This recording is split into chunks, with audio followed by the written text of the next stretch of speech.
Well, hello, hello, hello, everybody. Welcome to episode 43 of the Game Changers. It's likely that everyone is still experiencing a sense of elation following the expo. The opportunity to reconnect with old acquaintances and forge new friendships is truly remarkable.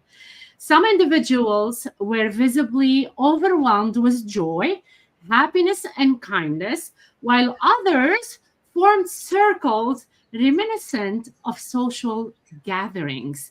In all, the expo is building friendship through shared experiences and provides a common ground to attendees to enjoy some friendly competition.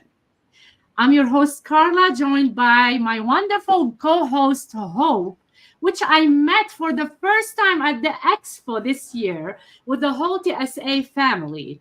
Let's dive into today's discussion and insights.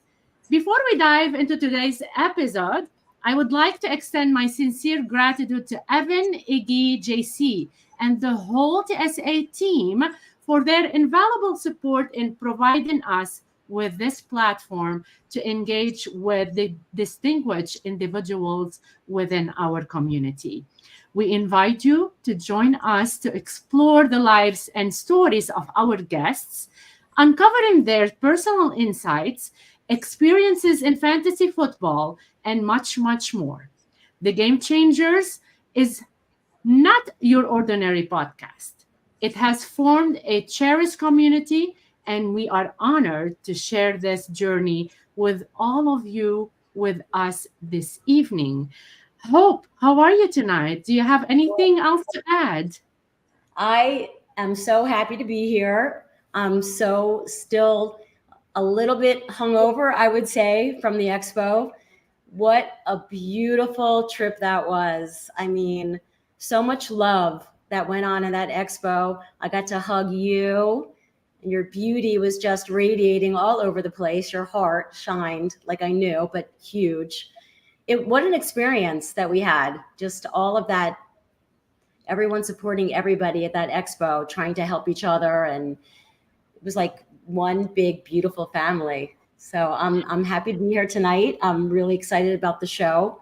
We have a big beautiful heart happening here, big beautiful Bethany heart, and I'd love to for us to introduce our guest. Well, let's talk about our first sponsor first. Ready to elevate your sport betting? Check out bettervision.us. Whether you are a pro or a beginner, bettervision.us offers expert insights, real-time data, and winning strategies. Access the latest odds and exclusive tips all in one place. Visit bettervision.us today and start winning big. Thank you, Hope. What can we say about our guest tonight? We're honored tonight to host a distinguished guest, Dr. Bethany L. Peters. I had the opportunity to meet Dr. Peters in Chicago some time ago. Doug Orth and I were attending a wedding and expressed our desire to meet with Wendy, who was Dr. Peters' guest for her birthday that evening.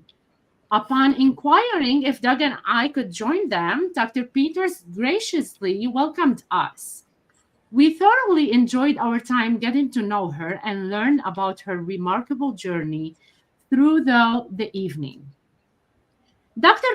Peters embarked on her journey in fantasy football in 2013 when she participated in a 14-person work league at Mark Cuban Companies, selecting Rob Gronkowski as her inaugural pick.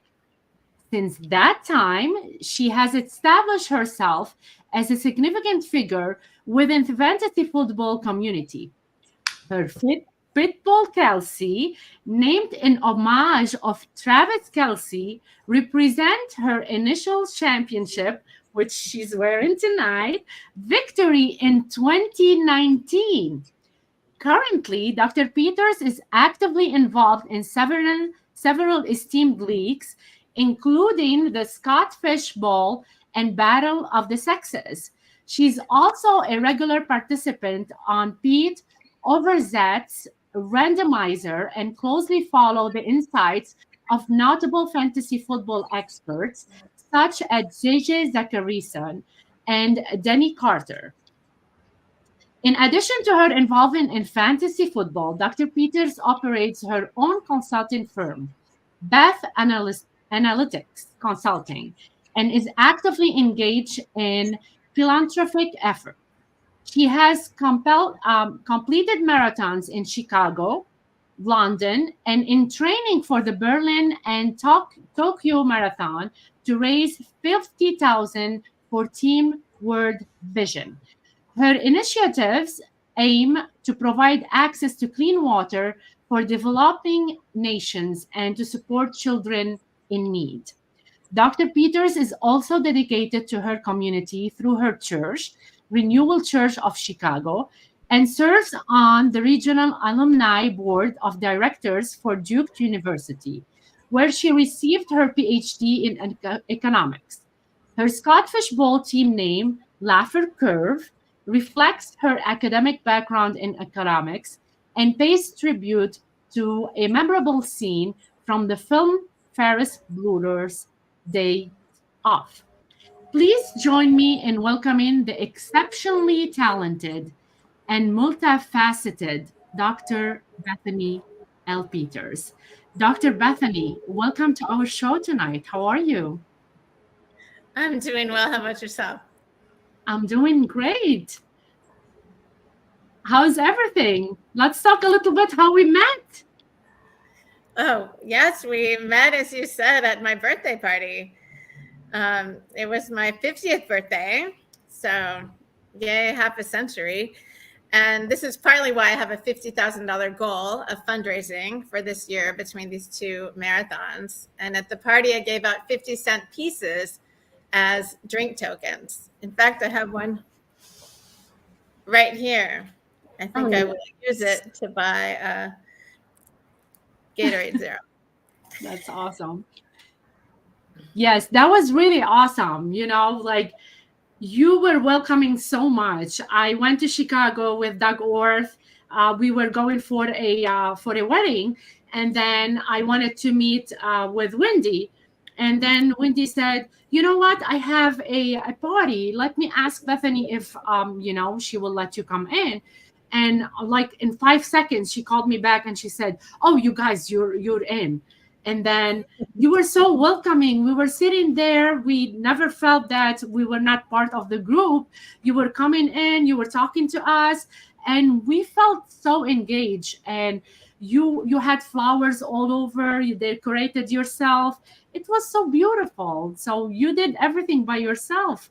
So do you do this all the time? No, not really. But shout out to my good friend Hannah Person, who is a professional photographer, and she was taking some pictures at the party. And I did arrange all the flowers, but she put them out onto the tables and made it look like a wedding, which was really nice because I've never had a wedding, but I got to have a birthday party. Oh, that's really amazing. Yeah. Happy 50th birthday again. Hope. Oh, thank you. Hey, Bethany. Hey, Hope. How you doing? Good. How's your body feeling? You getting it going? Oh, well, I have to say I have a slight soft tissue injury. I'm not on IR, but I am questionable for this Saturday. Are you doubtful or questionable? I think I'm questionable. I had talked to my PT yesterday, and she said, I don't see why you couldn't run on Saturday, but at the moment I couldn't run. So I'm questionable. Put a little. Can you fast walk? I could fast walk. Yeah. But that's not going to get me through the marathon in time. So I'm trying to practice running. How long does it take you to do a marathon? Oh, it takes me a very long time. It takes the fastest person like a little bit less than 2 hours. But it takes me about 7 hours. Okay, listen. And since I just got my knee replaced a year and a half ago, I am running faster, and my goal is to complete the Berlin Marathon within 6 hours.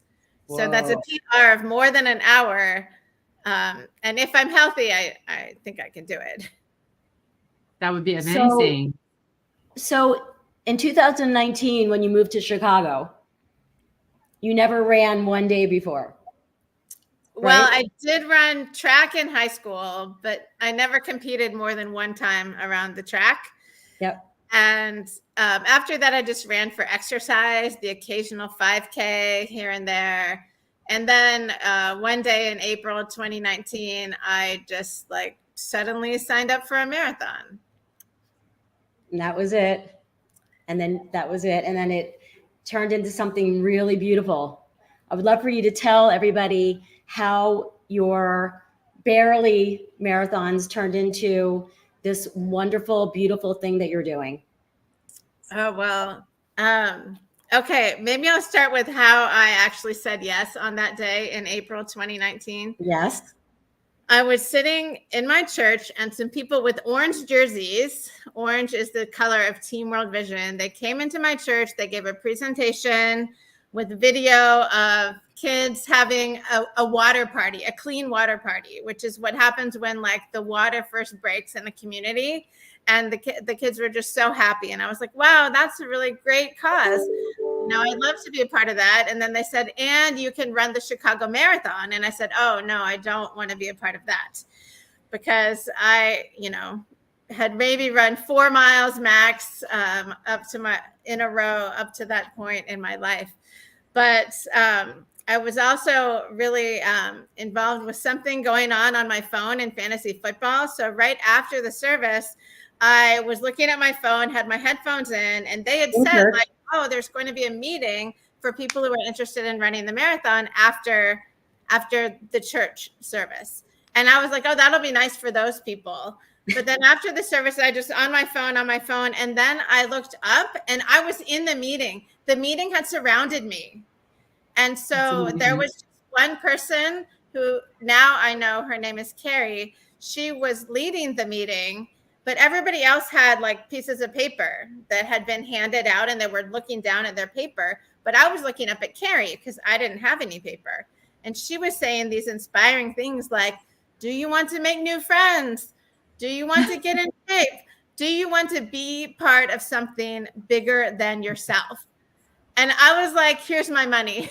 Like, I just signed up for the Chicago Marathon right there and started telling everybody, look what I did. And people said, you're crazy, you're crazy. And, I kind of was, but I'm still doing it. What motivates you to continue running and fundraising for such a meaningful cause? Well, that really is it, is how meaningful the cause is the only reason why I keep running. Some of my teammates, they had run marathons before and they love running. Most of my teammates didn't really run marathons before they started running with Team World Vision. And some people like to run more than others. I don't really like to run. I was more of a team sports person, like flag football, ultimate frisbee. And that's how I kind of tore at my knees to begin with, like back before I lived in Chicago. And so running just in and of itself is pretty boring. It seems very individual. But when we come together as a team, like on Saturday mornings, we get together at the Chicago lakefronts. And so my friends and I, we divide up into pace groups, but we get to run together. We meet as a team. We might go out to brunch after. And when we go to these races, we're there together. We're all wearing the same uniform or jersey. And so we're individuals, but we're still such a team. And team and community is really something that's important to me. But really the cause is just so compelling. Like, water is one of the most basic things that we need to live. And there are 703 million people in the world that still don't have access to clean water and sanitation. Go figure in 2024. Say that again? Go figure, in 2024, you would think that people would have clean water, but like you said, there's plenty that they don't. Well, it has been getting better over the years. In 2018, there was 844 million people who still didn't have access to clean water, and then it's gone down and down and down until the most recent, reading of 703 million in 2023. Awesome. So, I mean, there are some other like startling statistics that kind of motivate me, like 800 children die every day from waterborne illnesses, like because of diarrhea and things like that, due to not having clean drinking water. But that, it turns out in 2014, it was 1,600 kids a day. So World Vision has been at work this whole time, decreasing the number of children that are dying per day, increasing the number of people who have access to clean water. So I'm just a huge fan of World Vision and what it does. And so, I found it's when I took a year off basically from running when I had my knee surgery to raise money when I am running for a marathon than when I'm not running for a marathon. Nice. So I keep running, and That's a great cause. Do you have any memorable or challenging moments in your marathon and fundraising journey you want to share? I have so many challenging moments in my running jersey, in my running journey. I guess I could share a moment from my London marathon. As I told you, it takes me like 7 hours to complete a marathon. So that meant I was not running the whole time, but my knees were, I had bone-on-bone arthritis basically in my right knee, and I had been getting cortisone shots to try to kind of like, beef up the cartilage-like stuff in between your tibia and your femur, which there really was none there. And I was hoping that the most recent cortisone shots would kind of help me to go through and be able to run the whole way. And I ran like 12 miles altogether. And then I had to walk a little bit when I hit a water station. And I was like, oh no, I was just really disappointed because I was like, I'm not going to get the marathon I wanted, right? I mean, I didn't train well enough to get the marathon I wanted, but I wasn't going to get the marathon that I hoped for. And it's interesting, like when you run the Chicago Marathon, this is kind of an aside, everybody is like having a party. All the spectators are like having a party. All these crazy signs, crazy outfits, costumes, loud music over here. I go to London in 2021, and it was the first London Marathon after the pandemic. So they actually only said that each participant could get one spectator each. So there were not like a ton of people, but the Brits cheer on the marathoners a little bit differently than the United States of Americans. Yeah. And so they would be like, great job, brilliant. And then when you get toward the end, they're like, keep going. And so I was getting this, from the people on the sides, and I was like, okay, this is great. And then right at the moment when I was like, oh, this is not going to be the marathon I wanted, I'm going to have to walk a lot more than I thought, I turned to the right, and there's this man standing there, just this older man, and he just says, you're a legend. Wow. And I was like, how could he be saying this to me at this moment? It was so interesting because, another aside, at Team World Vision, we have different levels of like fundraising for each event. Like you could be a hero or a superhero or different things like this. When you get to 10,000, you're a legacy. Well, there's like a lifetime awards also. And when you get to $50,000 fundraising over the course of your time at World Vision, you are called a legend. And I had just hit legend status 2 weeks before that. I hadn't even gotten my legend gear in the mail, but I was a legend. And this British man was just telling me that I'm a legend when like nobody is saying you're a legend. Nobody is. They're saying it sounded so good coming from a Brit. And he just said that to me. So that was like an amazing thing. I guess I'm supposed to be sharing the challenging moment. Oh my God, goosebumps. The challenging part was that then after I saw my friend Jeannie, who had come across with me to cheer me on and eaten a peanut butter sandwich. That's my profile picture on Twitter, is me drinking a cherry Coke and eating a peanut butter sandwich halfway through the London Marathon. Then I went on and I had to walk or like maybe run a little bit for like 8 miles. So that was like a really challenging part. But I met this beautiful woman from, she lived in London, was a South African woman. She was in finance. She was raising money for a clean water cause also. Wow. So like, what's the probability that I run into this woman? And she's a fast walker. I'm a slow walker. So I was able to kind of keep up with her. And we went together for like 8 miles. And I never got her name because my phone died. Honestly. Are you kidding? It's your soul. I know. If she hears you right now. But how do we find her? I don't know how to find her. Let's find her. Let's find her. You can say something to her right now. What you can say to her right now, Bethany? We can't find her right now. Have you tried to find her? No. I mean, you can later, but. Oh, Carla, we're finding her. We're finding this. Bethany, she can say something to her, like, call Bethany Peters, please. Yes, if you're hearing that story, reach out to Bethany Peters, please. We should do that. Like, share it.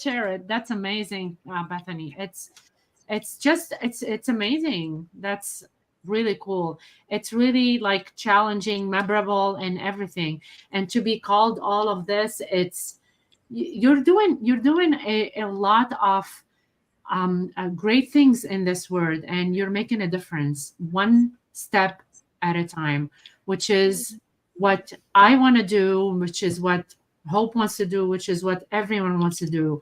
And you're doing this. That's just amazing.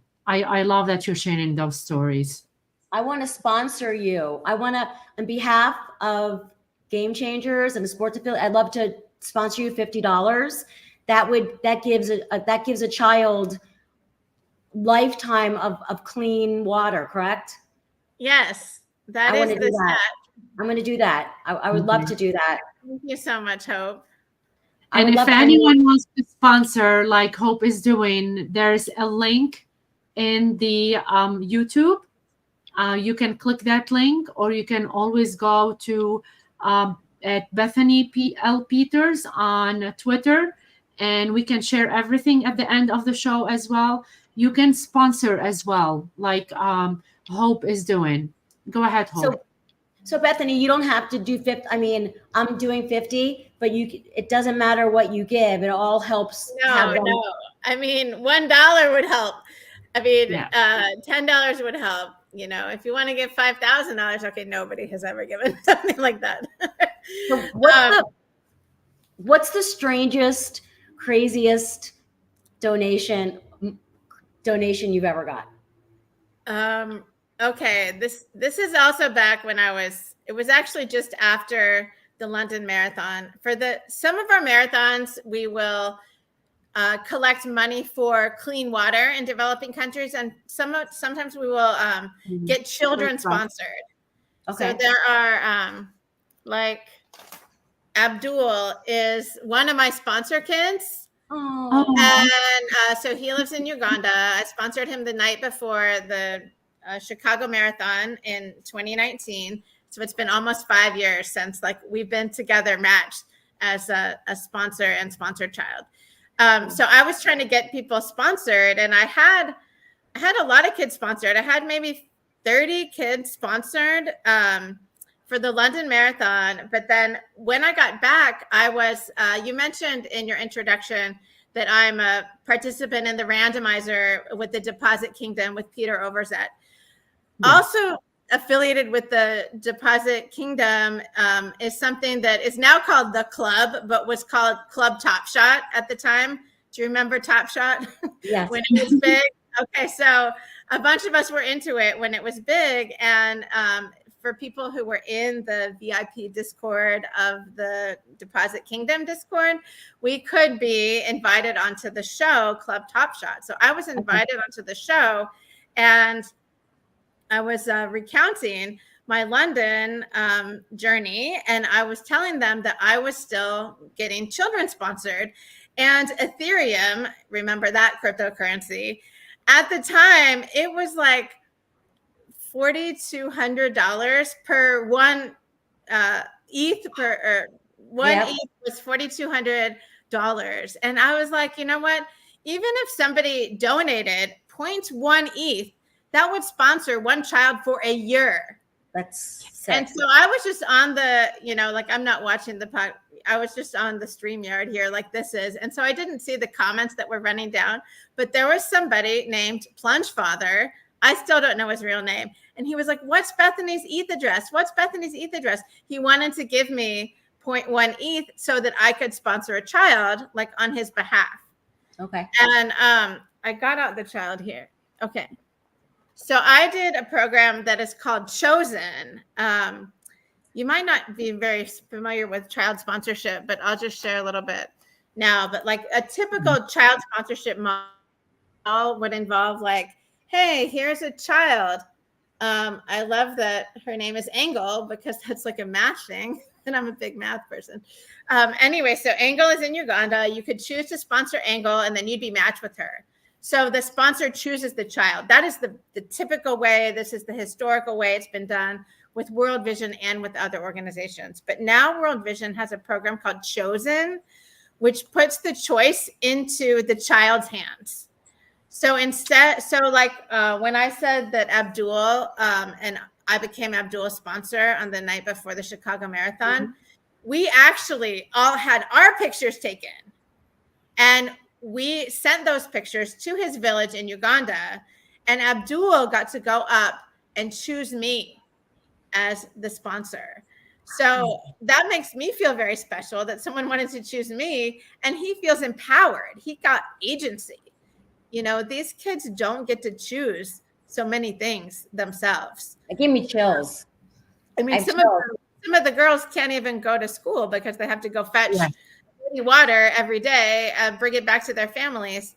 So anyway, back to Plunge Father. Because of Plunge Father's donation, I sponsored Neymar, but I didn't choose Neymar. Neymar chose me. I have a little picture of me and Kelsey. Kelsey's got his my dog is Kelsey. Oh, I see it. It's so right? So this is the picture I sent, and this went to Honduras. I didn't know where it was going to go, and Neymar chose it. So, so ever. Do you get updates on the children that you sponsor? Do you see photos of them as they get older, and do you know how they're doing?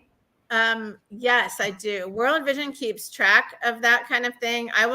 There's like there's an app that actually, I happen to have 9 children, which sounds a little excessive. I'll probably get another one soon because of this, what I'm trying to do right now.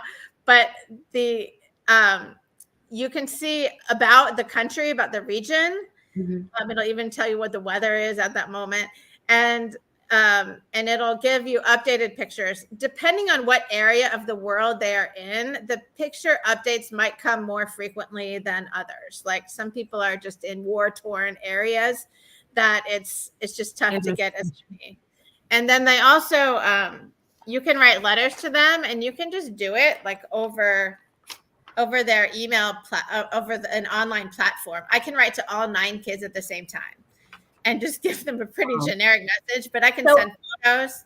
Am I going to know the kid that I'm sponsoring? Yeah, you will know. And then the way World Vision's model works is that the money is kind of pooled through the community.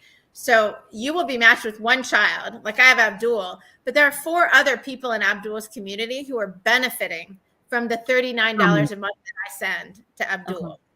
So it's not going to Abdul's parents' pockets. It's going like to like a trusted leader who is doing the best things with that money, Right. pulling for the job. So here's an example of a letter that Abdul sent me a long time ago. And they all have this kind of stationery. Abdul didn't choose the bike. The bike is on all of them. But I mean, you can't really read it. But that's so cool. He actually is talking about how he and his family are saying very often that I will win the large relay race, that I will win it. This is like the Hood to Coast race. We didn't talk about that because we haven't talked about marathons. The Hood to Coast is actually this weekend. Okay. This Friday and Saturday in Portland, Oregon. Are you going? I'm not, which is I went for the past 2 years. I drove last year. Remember, I said I took a year off because I didn't run. And then I ran it the year before that.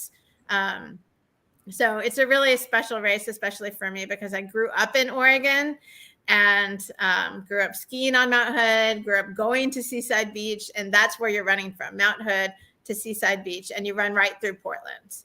So I was able to like run into Portland and then see my brother, his partner, and their new baby on the way. I was like just running and I got to stop and take a picture with them and then keep going. And so that was really special also. Well, congratulations to your brother and the partner and the baby. That's amazing. Yeah, that baby is due now. Oh my God. What advice would you give to someone who's considering running their first marathon or getting involved in fundraising for a cause they care about? Oh, good question. Combine them together. Just kidding. Yeah. You don't have to. If you want to run a marathon, like start like 6 months ahead of time so that you can do one of those like couch to marathon plans. And those types of things. I mean, that's what I did. And actually pretty much every time I do a marathon, I start over on the couch to marathon plan. And so you start out just 3 times a week, you're running for 20 minutes a day. And you're doing it like 2 minutes running, 1 minute walking. And so anybody can do that, right? I mean, most people. Yeah. Okay. Right. But so you can, and then walk on the off days for like 30 minutes. So that's like week 1. And then on that Saturday for your long run, you run for 30 minutes. So like that's week 1. Now it just gets gradually harder and harder and harder. But if you start with the very basic thing, you can build up to that. And I would say it also helps to be kind of have an accountability group. Tell people that you're going to run the marathon. They will ask you how your training is going. And if you say, I haven't been running, then, you'll feel ashamed. And it's a good kind of ashamed. Those would be the 2 things I would say about if you want to train for a marathon and find a group to do it with, I think is a good thing. And then if you just want to start raising money for a charity, I mean, first I would try to, think about something you care about deeply and look at what organizations have to do with alleviating that, ill in the world. Or, if you're a pet person and you want a humane society or something that goes above and beyond what humane society can do. Or, if you are an environmentalist and you want to be with Greenpeace, like, awesome. If you want to, help people get clean water, then World Vision, we are your people. But I would say that the biggest barrier to fundraising is that people don't want to be viewed like they're begging for money. Yeah. Right. So like, cause it's scary to ask somebody for money. Right. Like, but if you kind of flip it on its head and think about it as, I believe so deeply in this cause because it is a cause for justice for these children, for these women, for, poverty. This is trying to do a good thing, right? And I am not begging money from you. I am inviting you to be part of alleviating this cause that I care so deeply about. Yes, I agree. So it's not begging, and it's also okay to hear no for an answer. You know? Hearing somebody say no is actually better than them totally ignoring you.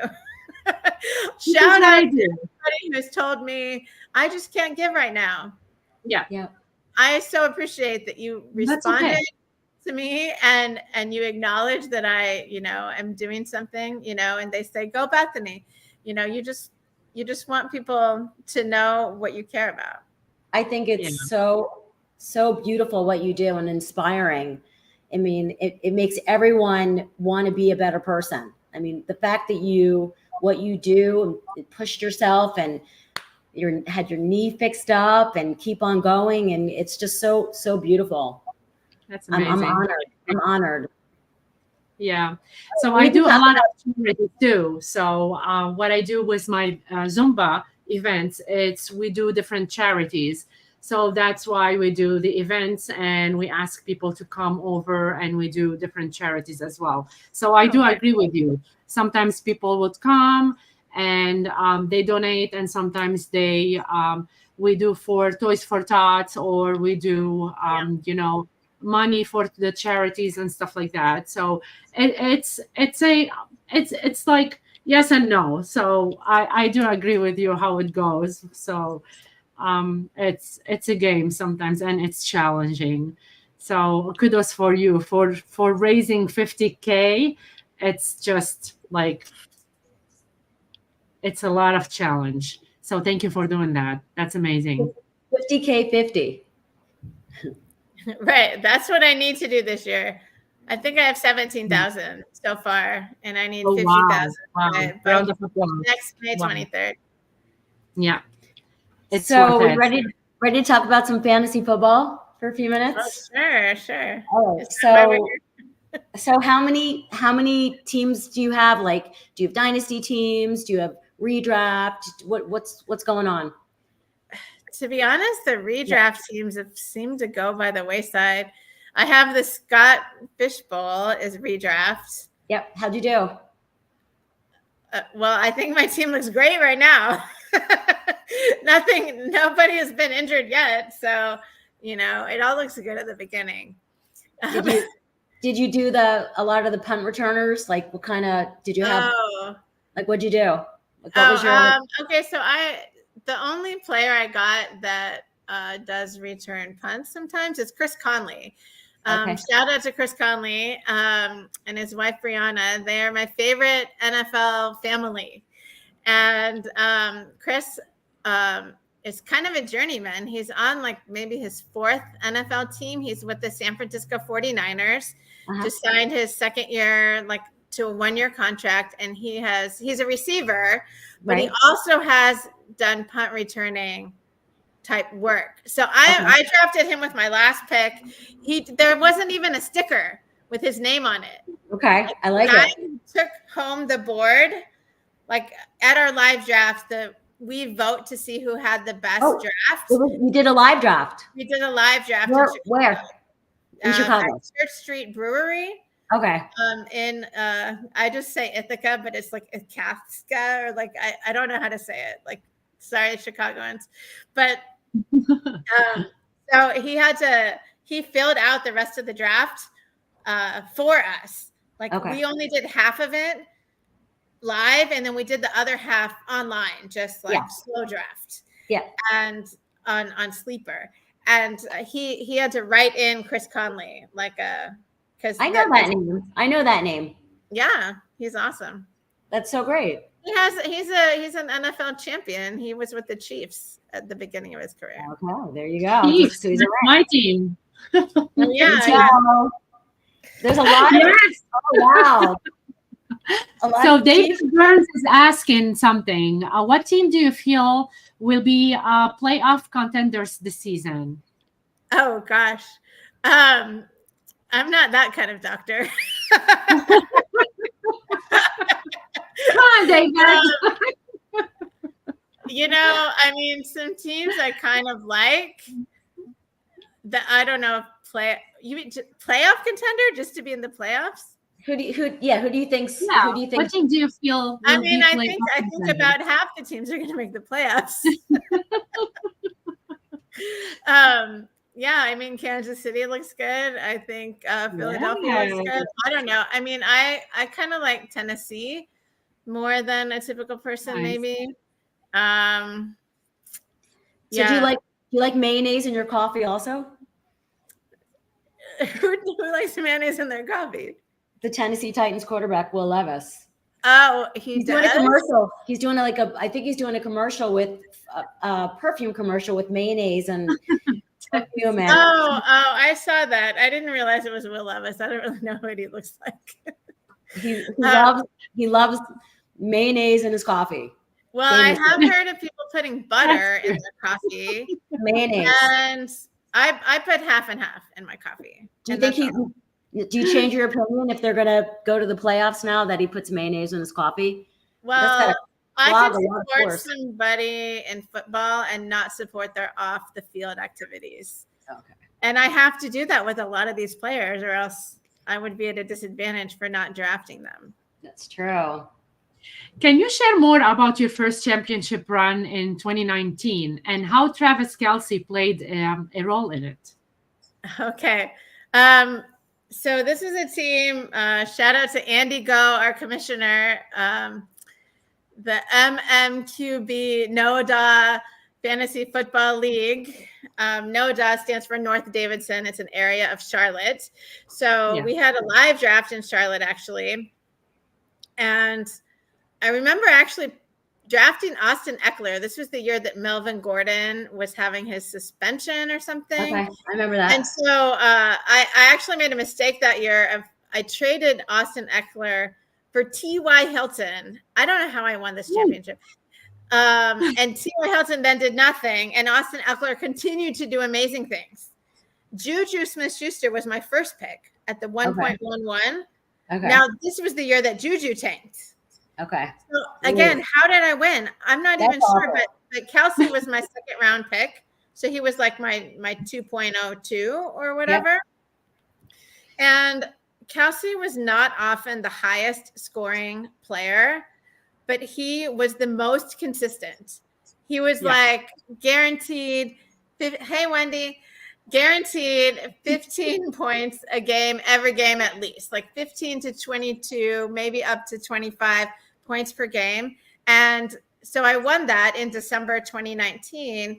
And then I went to the Chicago Animal Care and Control Center to go adopt a dog. And I wanted to name the dog after, and this is actually the ring. It looks like this is the ring I got with the championship. A Star is Born. I got my name on a belt. We got a big belt, and I got my name on it and everything. But I had to give the belt back because I didn't win the next year. Oh, that's okay. Because I saw the ring, and so I went to go to get a little dog, and I wanted to name the dog after somebody on the football team. So he could have been named like. Who else was on that team? I won 2 championships that year, but the one with Kelce was like the most important one. And so I could have named him Juju, right? Juju tanked, right? No, I'm not going to name him Juju. He's a pet ball, right? Okay, Eckler was the thing that I lost that I should have kept, and Kelce is a good name. Yeah, so Kelce is a great name, and now he's more famous than ever because he goes with Taylor Swift.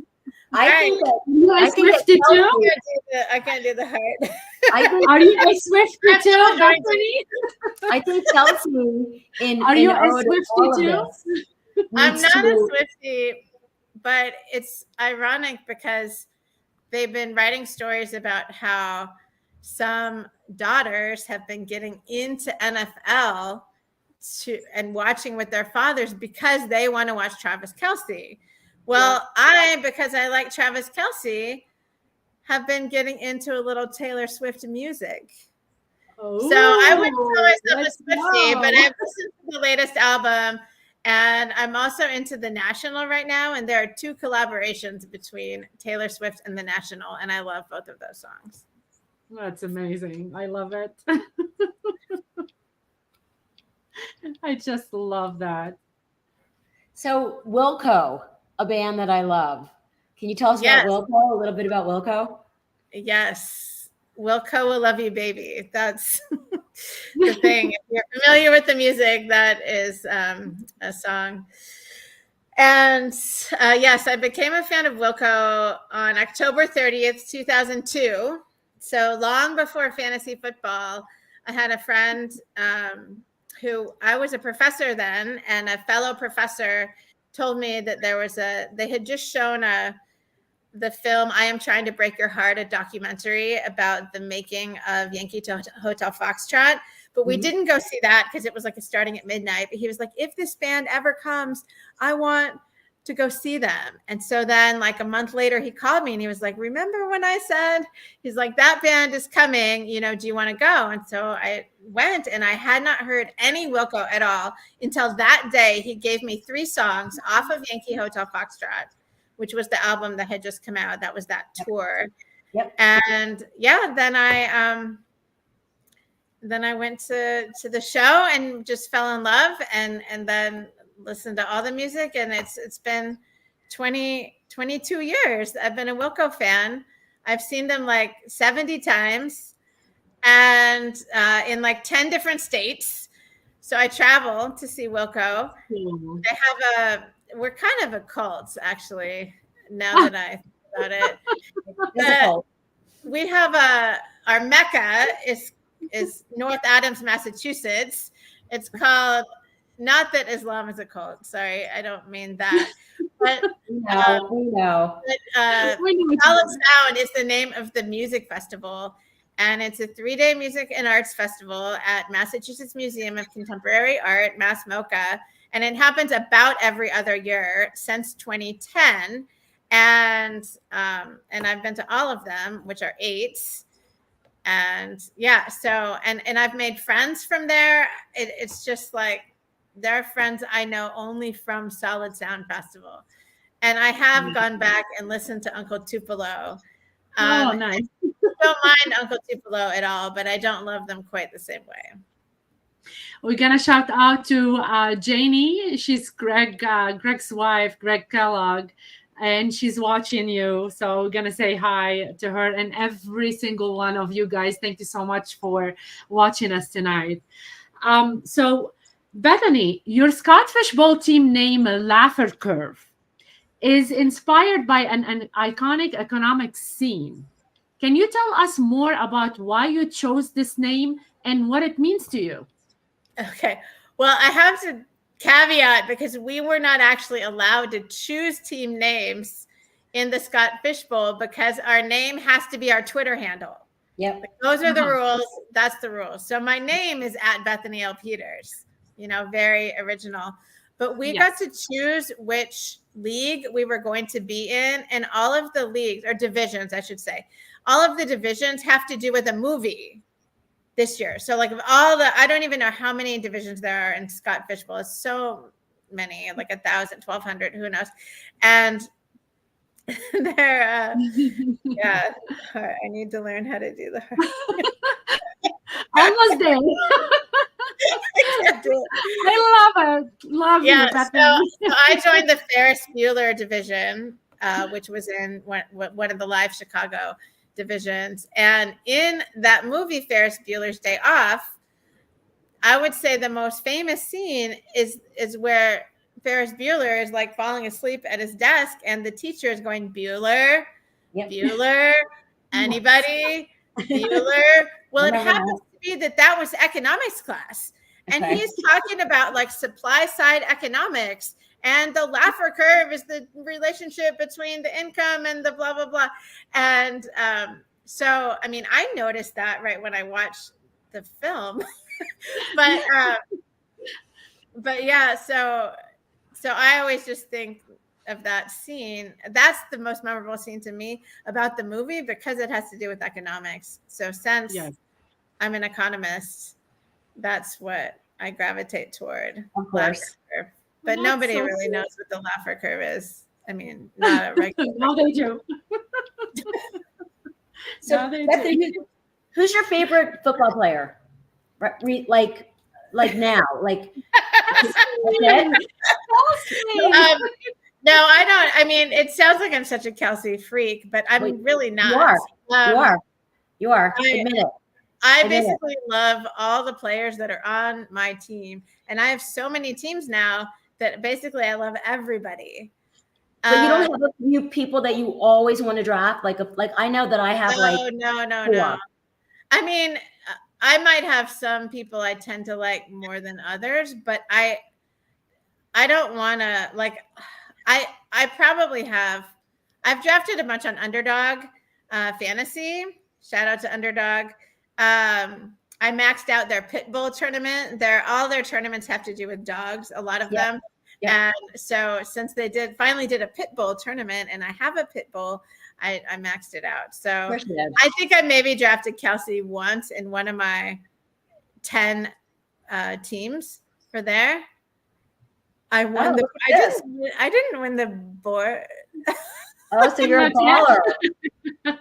Somebody else got the board, Wendy. Wendy's in my Ferris Bueller division. I need to see your when we get off here. I want to see your team.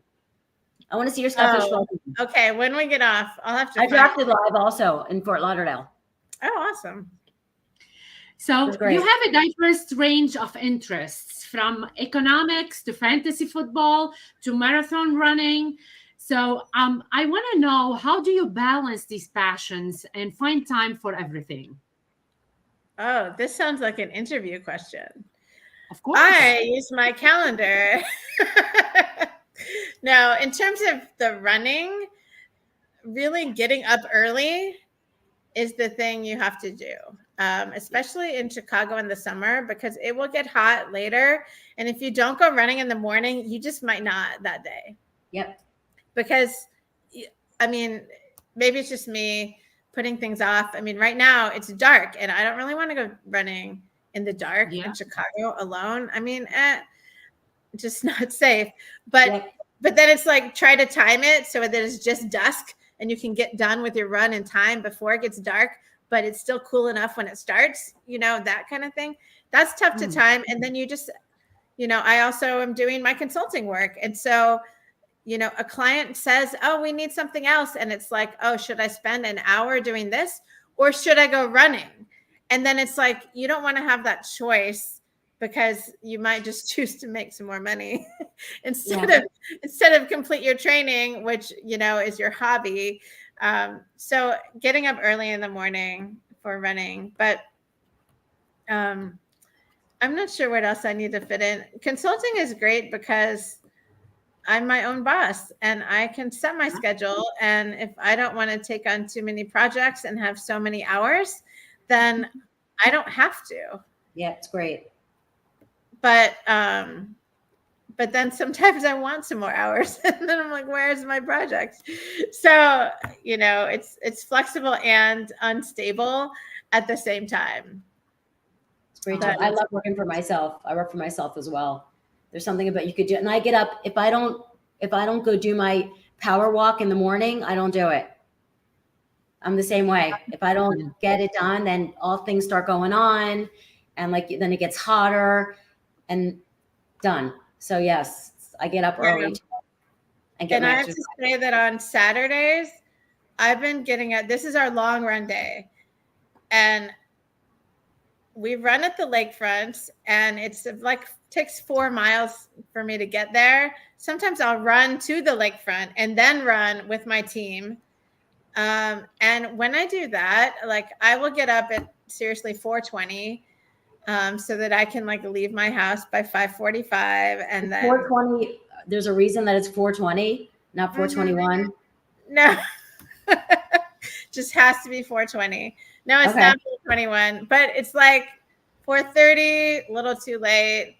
4:15. Give me 5 more minutes of sleep. So 4:20. Got it. 4:20. It is. It's on my thing. So in order to do that, though, I mean, honestly, sleep is maybe the most important thing to do when you're training is sleep enough.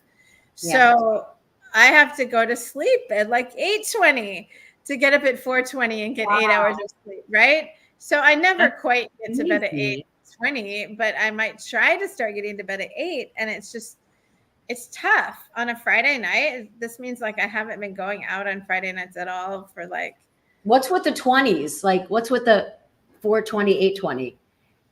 Oh, did I say? Oh, that's just 8:20 would give me 8 hours of sleep to get to 4:20. Okay. I mean, I could say 8:30, 4:30, 8:15, 4:15. Okay. All right. Yeah. So, Bethany, you're active at Renewal Church of Chicago at the Chicago Partnership.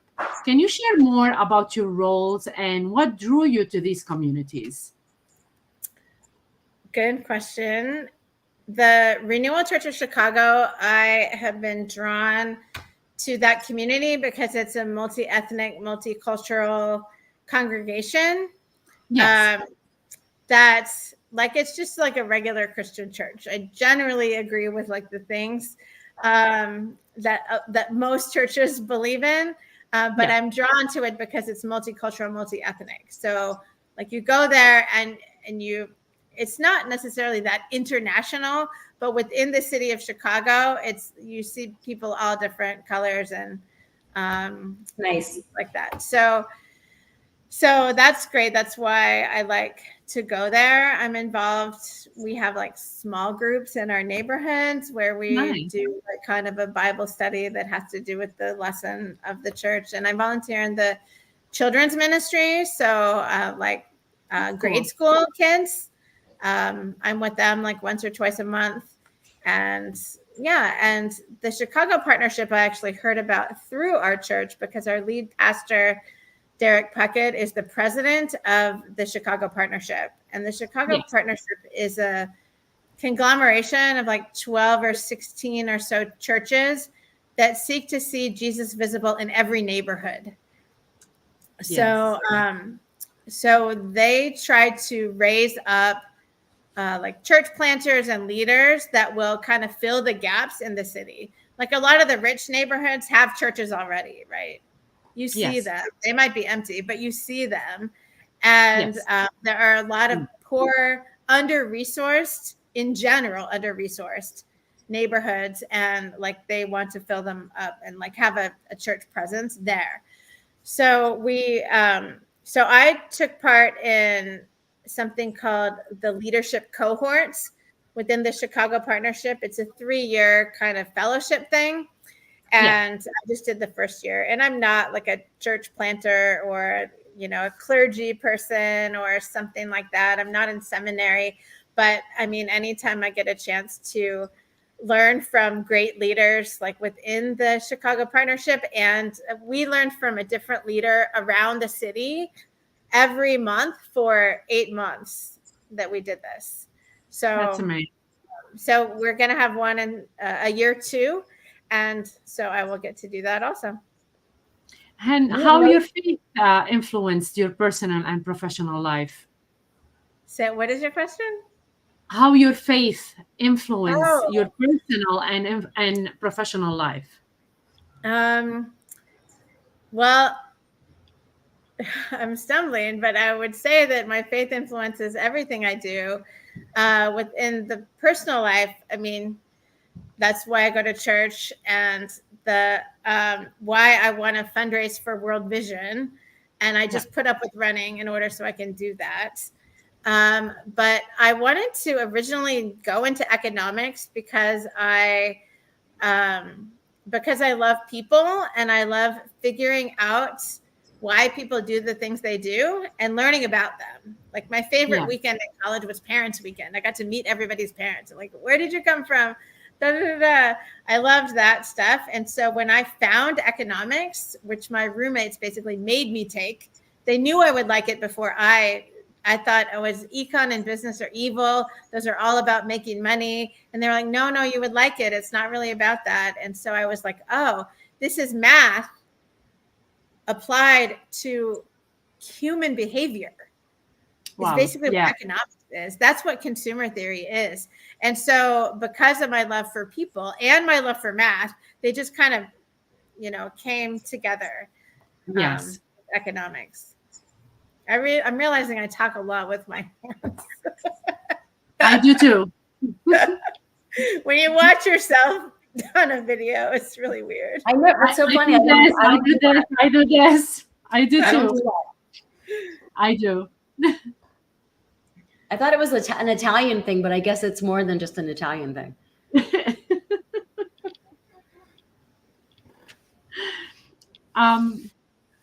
So if you could have a superpower before we end, Bethany, we don't want to seriously like the hour. You were saying that an hour, it's gonna like take forever. It's already an hour. Can you believe that? Like it went like I've been watching the clock. it went so fast. If you could have a superpower, but it has to be useless. It's useless. What could it be? Oh, I already have a useless superpower, and that is I can find 4-leaf clovers way more easily than the typical person. Ooh. You're kidding. I find like more than 100 4-leaf clovers every year. I mean, What? I could show you some. I have like 50 over there. We would And love to see it. Can we see? Yeah. You want to see them now? Yeah. Oh my Yeah. God. Why not? Forget those 4-leaf clovers. You can make. I mean, I was born on March 17 and I never had one 4-leaf clover. That's crazy. Oh Okay, my so God. this is a great book that I haven't read yet. Sorry, Okay. Jeff Tweedy, but Jeff Tweedy is a great author. This is called World Within a Song. Okay. He goes Yes. through, and the subtitle is Music That Changed My Life and Life That Changed My Music. He has 50 songs in here. And Wow. the idea is that you listen to the song as you read the chapter, and the chapters are really short. But for each of these chapters, I put a 4-leaf clover in there. Look at that. That's amazing. There's another one. Oh wow! I love that. I'm a Okay, St. this Patrick's one is- baby, Bethany, and I never find a 4-leaf clover. That's crazy. Where? I know. I just find them. How do you just find them? So lucky. Well, it's because of her. You're so lucky, man. The kids I know. are I don't so really feel like I've lucky. had a lucky life, have but I you. do Yeah. find the 4-leaf clovers. I don't really believe in luck, actually, but I that's my useless superpower. No, the people, And it's the impressive to people. in That's the their only life thing. are lucky to have you. That's amazing. That's really amazing. Hope you want to Great. take us home. Yeah, Bethany, thank you so much. This was like we could have spoke to you all night about everything. I feel like there's things that I didn't even get to ask you everything I wanted to ask you, but it was wonderful. And I really appreciate you coming on and hanging out with us. Thank you so much. And I've loved it. I'm really glad you guys invited me. And everybody, thank you so much for tuning in and hearing this beautiful, beautiful Bethany Big Heart stories. We all love you. Everyone, you could afford to donate a penny, $1, $2 for children, so that they could drink forever. Would be a beautiful, beautiful thing to do. Bethany, can you tell our audience where they can find you? And please, can you tell them where they can find your link and where they can donate? Basically, you can get to it all through my Twitter profile, which is at Bethany L. Peters, as it's written under my face. And if you go there, my link is the link to my Tokyo page. And for Tokyo, I'm raising money for cash. And for Berlin, I'm doing child sponsorship, but you can do both on the Tokyo page, and I will be able to do it. So if you click on that link, there's a little thing up at the top, an orange button that says support me, and just click on that to donate money. And then there's other ones that say like sponsor a child or be chosen, like I described Abdul and Neymar. So, Can you share it? Can you share it on my page so I can share it? Yeah, we will share them. We will share them tonight. We can share them tonight. So another sponsor that we have, it's called drafters.com. Ready to dominate your fantasy sports league? Check out drafters.com. Whether you're experienced or just starting, it's the ultimate platform for fantasy sports. Drafters.com offers live drafts, daily contests, season long football bets, and lively community of sports fans.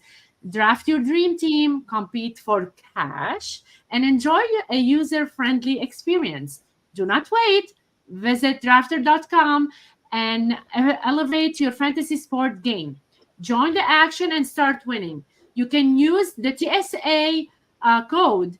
It's TSA bets. TSA bets. When you use the codes for TSA promo code on your initial deposit, drafters will match up to 100%. Bethany, thank you so much again for being with us tonight. We really appreciate you a lot. It was really amazing to see you and talk to you again. We really don't want to end this episode.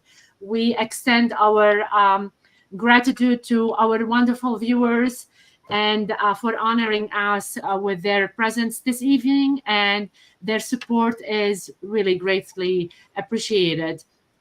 We would also like to express our gratitude and thanks for the sports affiliation for providing us with an exceptional platform to share our authentic stories and experiences. We invite you to join us next episode of the Game Changers, Wednesday, August 21st, where we will welcome the two old ladies that bet. Yes, you heard that right. Two old ladies that bet. Nobody knows who that is. I don't even know. I cannot wait to meet them or her. I'm seriously, we don't know. So this is something that it's gonna be special. So we can't wait to learn more about them or her next week. So tune in. Thank you so much again for Iggy and JC and the TSA crew. Thank you, JC, for taking care of us. Without you behind, the scene, we couldn't have even do the podcast tonight. So your effort is deeply appreciated. Do not forget to click follow, you guys, and the like buttons. And we will share what Bethany was talking about tonight. We're gonna share, Hope and I. We will share the links. We will share where you can find. You can find her. You can donate and everything. We love you so much. Thank you so much, JC. Take us home. Thank you. Have a great night. Thank you. Good night, everyone. Bye.